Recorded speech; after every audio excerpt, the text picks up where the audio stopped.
I've been paying for AI generation platforms for a couple of years now, and after today's update from ComfyUI, I don't think I need to anymore. Not because some new model dropped, but because of an update ComfyUI pushed today that I think really changes the game on how we think about cost in regard to AI generation. Today, ComfyUI is building on their official MCP connection. So back in June of this year, ComfyUI released their ComfyUI MCP specifically for cloud, and they said it themselves that ComfyUI MCP on your own machine was the #1 thing asked for after the Cloud MCP release in June. And essentially what this allows us to do is now connect Claude, Codex, or any sort of agent that you have running on your machine and has access to your computer to now also have access to your ComfyUI install, be able to create workflows, edit workflows, diagnose issues, recommend models to download, and a whole lot more. I think one of the biggest issues that ComfyUI has is that it's so unbelievably complicated in a lot of ways, especially depending on the model that you're running. Like video models, for example, are pretty tough, and that's part of the appeal with something like Higgsfield, that they manage that for you and all you have to do is pay them and start running the models. And this almost feels like one step closer to that at half or maybe even a quarter of the price of a Higgsfield subscription or otherwise, because now you have a personal agent that's able to actually assist you in your ComfyUI install directly and cater suggestions to your specific machine specs and what's already in your install. And I'll show this in a little bit when we actually test out the MCP connection, and we'll also talk about how to actually install this into your portable ComfyUI instance. So how do we actually get this set up with our local ComfyUI installation? Now, I'm going to show you guys how I did it specifically for my portable ComfyUI install. There are two different ways that you can install ComfyUI locally. They themselves recommend actually just providing this to your agent. If you are watching this video, I'm going to assume that you're already running Cowork or Codex or something similar. So I would go ahead and probably just follow their instructions, copy this link and provide it to your agent and have it try and figure out what it needs to do specific to your ComfyUI install, because I think ComfyUI is a little bit different for everybody. We all have different versions of Python or Torch, or some people have Sage Attention, some people don't, and all those things sometimes need to be taken into consideration. So definitely just provide it to your agent and ask it to try and install this. But if you guys want to know how I did it, first thing that we want to do is open up our command line, and we're going to type Python -- version, and so we are looking for a Python version greater than 3.10. If you don't have a version greater than 3.10, you can download it from the link in the description. It's provided there for you guys. Next, from here, we're going to do pip install comfy-cli. I already have this installed, so that's going to run very quickly. Next, we're going to type comfy set-default. Then you'll open a quotation here. And now we need to find the directory to our ComfyUI install. And so you don't want the one where your run NVIDIA GPU file is. You want to actually go one layer deeper into this ComfyUI folder where the main.py file lives. And what we're going to do is right click on any of these folders and click properties. And you're just going to copy this directory here, take it into your CMD that you are running and paste it. Then close the quotation and hit enter. So that's going to set the default workspace for you. And then finally, all we need to run is pip install comfy-mcp. Again, I already have this installed, so that will run very quickly. Now we're not done yet. I'm going to be setting this up with Claude because it's my preferred agent harness right now. I've had a lot of great success with Cowork paired with an Obsidian Second Brain. But if you're running this in Codex, you should have something similar for MCP connections. We're basically looking for the configuration file where the instructions for our MCP connection lives. So for Claude, we're going to go to customize, then developer. Now you guys can see I already have it set up, but we're going to click edit config, and that's going to take you to the folder where your ComfyUI config lives. So I'll go ahead and double click this. And what you need to do is copy the code that's in the description and paste it like so. So you're just adding this MCP section to the top of your config file. Now, if you're not the biggest coder like me, I would just straight up ask Claude or Codex or Hermes or whoever to set this up for you. And then you'll go ahead and click save and close it. Then you're going to want to restart your Claude, and you can do that by clicking the caret here on the bottom right clicking on the Claude icon and clicking quit. And you can also close out of Claude by going to your task manager, scroll down until you get to the C letters and find Claude and close it. Now, once we've restarted our Claude or Codex or whatever you're using, you're going to want to head back to your ComfyUI that you hooked up and run the NVIDIA GPU file to actually boot up ComfyUI. Once ComfyUI is booted up, we can head back to Claude, and we're just going to say, can you please test the ComfyUI handshake via MCP and make sure it's connected successfully. Now, obviously, you need to have ComfyUI running in order for the MCP connection to work, so make sure that when you do want to use this, that your ComfyUI is actually up and running. And here we go. We can see that the ComfyUI handshake is up and running. It recognized the server as well as what my setup actually is, and this is honestly invaluable information even right out of the gate, because I think, you know, your ComfyUI version being outdated impacts what models you can run, and then your PyTorch and CUDA versions also play a big role in the type of stage attention you should be installing or how you should be running specific models. Also registered my GPU, so a 3060 Ti with 7.4 gigs of VRAM, 8.6 total, system RAM, and then no compatibility warnings. So we are all set. The ComfyUI MCP is live and running. So now what can this actually do for you? So let's start with something simple. I'll say, can you list the workflows that I have saved? Unfortunately, that it actually can't do. So let's go ahead and ask, what are all the things you can do via the ComfyUI MCP? So it looks like we can actually check the server, make sure it's running, start and stop the server if needed, especially when adding new nodes, which is pretty cool as well. So this makes it a lot less hands-on when you're loading a workflow that maybe you have a lot of missing files and nodes for. You can just pass that workflow here into Claude and ask it to go find all the download links, or actually maybe even install them all for you, and it will manage that. So by the time it's done, you come back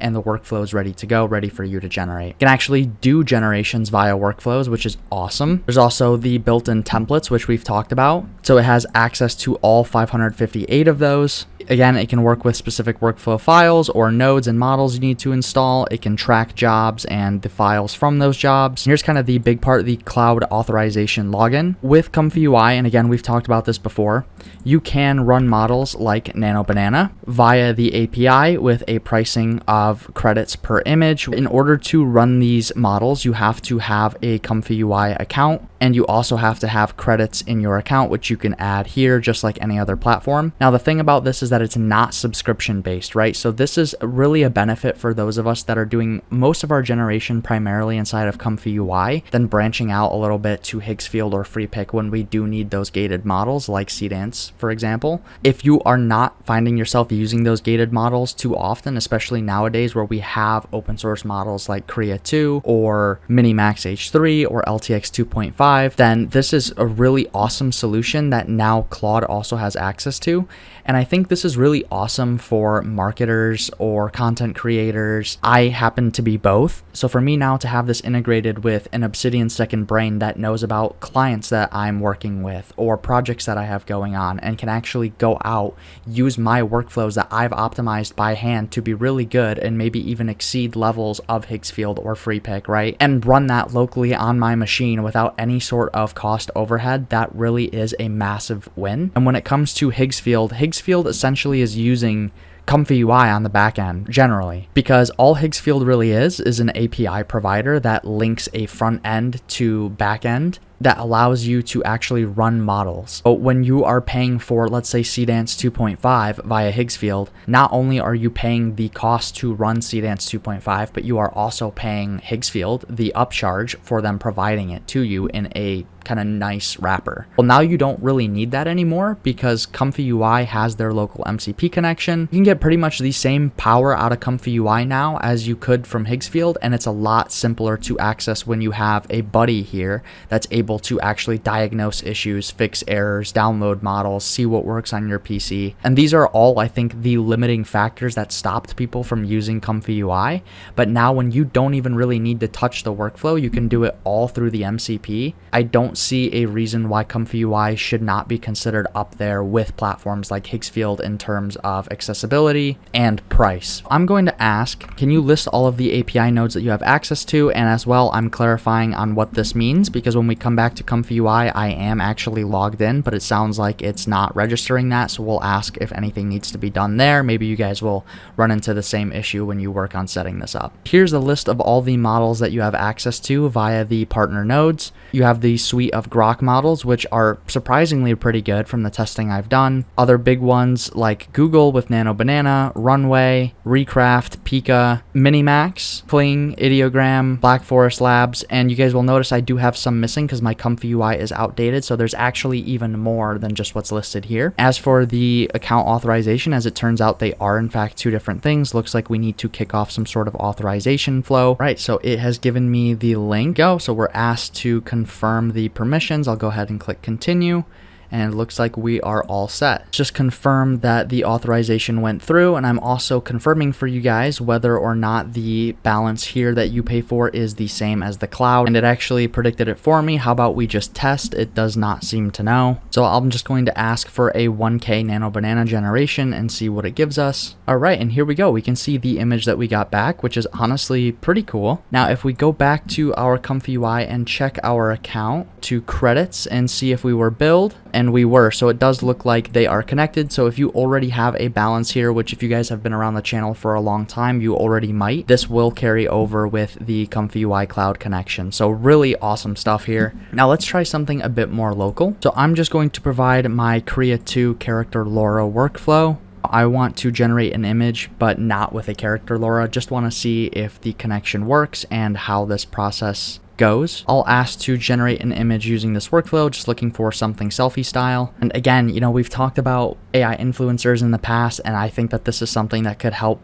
make scale just not a problem at all. And now we have been doing our AI influencer course, and I know that there are some of you that have been running those workflows locally. This is a massive win for you guys. I think you can do even more completely hands-off now with the ComfyUI MCP connection. Even beyond that, you know, having access to this agentic harness that has skills, for example, could allocate a section of, let's say, your Obsidian second brain or a folder on your machine to host all of the workflows that you want the ComfyUI MCP and Claude connection to use. And you could wrap a skill around those workflows, explaining what each one is for and how it relates to projects that you've worked on or when they would be used. So that now gives the model context to actually not only navigate ComfyUI on a technical level via the MCP instructions, also on a contextual level for you specifically and what you're trying to do. And now I think that's the kind of one up that Higgsfield is missing, and that I think a lot of platforms are missing, to be honest. We have so many different AI platforms out there, regardless of whether that's for image or video or LLMs, that just have features under the sun, right? But what I have found is that context is absolutely massive and makes a huge difference. Imagine if all of the projects that you were working on in Higgsfield had the context of why you were doing them, and then the supercomputer could access that as well. That's essentially what you have here if you have already been building a second brain of some kind. Now, one thing to keep in mind with this is that obviously, you know, when you're adding an LLM on top, you're also adding an extra layer of time, I guess, time being spent. Like if you're just generating one image, for example, I don't think it's worth like doing all of this, right? I think this is really a solution for at scale creative and at scale production. Like now, if you, for example, were already coming up with short films or animation ideas inside of Claude or Codex or whatever it is, you can now create a storyboard that then gets turned into video, which can then get upscaled and then finally passed and cut together, let's say using a remotion skill.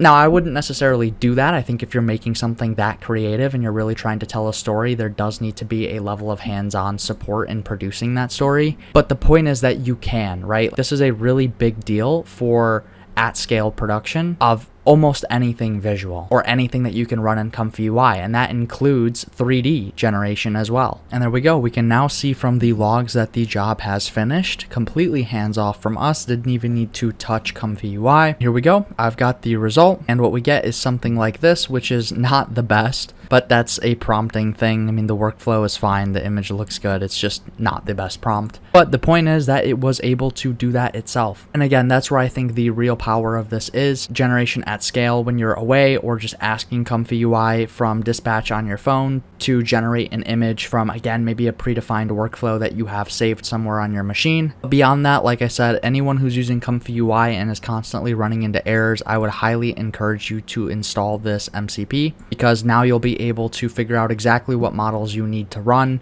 when you're installing new workflows, or what needs to be fixed when ComfyUI errors out. So let's actually give that a quick test real quick. I just tested Minimax H3 and LTX 2.5. So let's say that I want to run those locally. I've been doing it inside of RunPod. I'll ask it to figure out which models I need to download and run Minimax on my machine. The goal being to have fast generation and fast quality, but I know my machine specs are not the best. I'm asking what the recommended setup is and an explanation as to why it picked each model. So again, for those of you that are struggling with this specific part of ComfyUI, now you have a tool to help you figure it out. And this applies to like pretty much any workflow, right? Like let's say you're watching a creator or maybe even one of my videos, and you've downloaded one of our workflows. We've provided information on what you need to know, what you need to install, how to run it.